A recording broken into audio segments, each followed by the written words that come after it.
कि एक व्यक्ति था, एक साधु के पास में पहुंचा। उसने कहा कि सर जीवन में कामयाबी कैसे मिलेगी, यहाँ पर ये बता दीजिए। तो उसने कहा कि मुझे लगता है कि तुम इसका जो एग्जैक्ट परिभाषा है उससे पूछो जो अभी कामयाब है, तो वो तुम्हें ज़्यादा बेहतर बता पाएगा। तो वो एक बिजनेसमैन के पास में गया, ठीक है। और वो बिजनेसमैन दिन दुगनी रात चौगनी बहुत मेहनत करके, बहुत तरक्की करके वो आगे बढ़ रहा है। तो वो उसके पास में गया और वहाँ जा करके पूछा कि चूंकि आप इतने बड़े व्यापारी हैं, इतना बड़ा आपका नाम है, इतना बड़ा शोहरत है, और काफ़ी कम समय के अंदर में आपने ये चीज़ों को प्राप्त किया है, मैं भी आप ही की तरह मेहनत करता हूँ लेकिन मुझे उसका रिजल्ट नहीं मिलता है।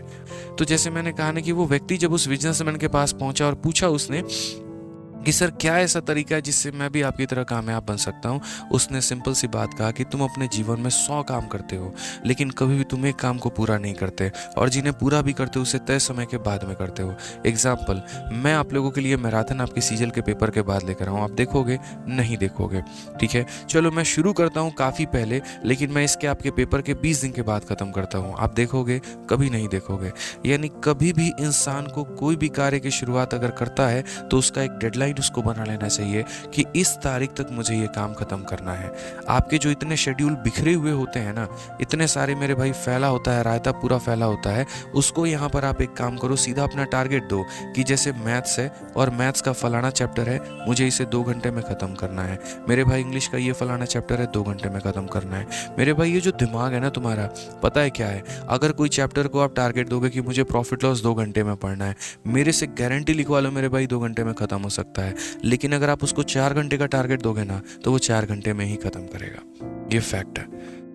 अब ये मतलब नहीं कि हम 20 मिनट का टारगेट दे दिए और बोले अरे 20 मिनट का टारगेट दिए थे, 20 मिनट में खत्म हो जाना चाहिए। मैं जो आपसे कहना चाह रहा हूँ वो ये कि एक बिना मतलब किसी मंजिल को देखते हुए चलना है और एक मंजिल को देख करके चलना है, दोनों बड़ा फर्क है।